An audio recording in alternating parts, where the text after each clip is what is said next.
Sziasztok, emberek! Itt a barátságos RNGSDIO 54, és ma a Mancs őrjárat izgalmas világába merülünk el. Tudom, hogy valami különleges dolog miatt vagytok itt, a legendás Jet Teo Rescue Everest akciófigura miatt. De kapaszkodjatok meg, mert valami még epikusabb van a láthatáron. De hé, mielőtt belevágnánk, ha olyan megszállottak vagytok, mint én, miért nem nyomjátok meg a feliratkozás gombot? Már csak egy hajszál választ el minket attól, hogy elérjük az 1500 feliratkozót. Rendben, elég a csevegésből. Vágjunk bele! Rendben, itt van a Jet Teo Rescue menete. Ez a gyöngyszempont a 7. évad végén jelent meg a Mancs őrjárat univerzumban. Ez nem akármilyen epizód, Mancs őrjárat barátaim, ez a 3. epikus tévéfilm. És tudjátok mit? Szinte az összes eddigi szeretett karakterünk, beleértve a mi Everest lányunkat is, ebben a filmben tette le a névjegyét. Király, nem? Na, akkor most ugorjunk bele a jó dolgokba. Rendben emberek, ezt nézzétek meg. Bum! Itt van a Swovstarja, az Everest, becsomagolva ebbe az elegáns kék dobozba. Nem fogtok hinni a szemeteknek. Olyan, mintha egy darab filmvarázslatot tartanál a kezedben. Azt kérdezed, miért különleges ez? Nos, figyeljetek!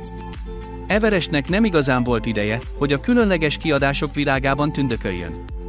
És tudod mit? Még sosem készítettek belőle figurát. Ez a legritkább kincs minden Everest rajongó számára. De várj, van még más is. Gyönyörködj ebben a nagy mancsgomban a jármű végén.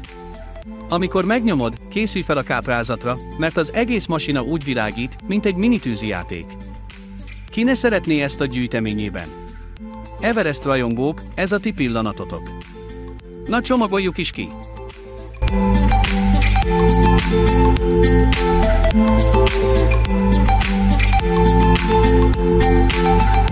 Hű, ezt nézd meg!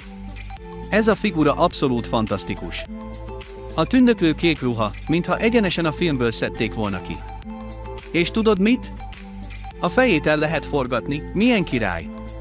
Mármint, ez a figura egyszerűen csúcsminőségű, semmi kétség. Körbe is mutatom.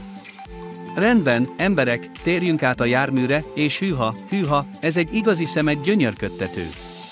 Meg kell mondanom, nagy rajongója vagyok ennek a dolognak.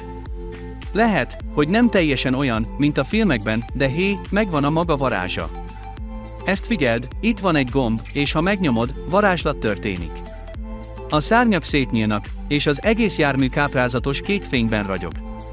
Úgy értem, ugyan már, ez egyszerűen fantasztikus, nem igaz? És nézd csak meg azt a belső teret, van benne egy kényelmes hely, készen áll egy kis komoly akcióra. Ez az a fajta részletesség, amitől a magamfajta rajongó fülig érő vigyorral fogadja. És íme, emberek! Ha annyira élveztétek, mint én, akkor talán érdemes egy kicsit megkocogtatni a tetszik gombot. És ha szeretnél a Mancs őrjárat rajongói csapattagja lenni, ugorj át a Discord szerverünkre. Van egy egész közösségnyi hozzád hasonló rajongó. Most pedig jöjjön még több Mancs őrjárat csemege.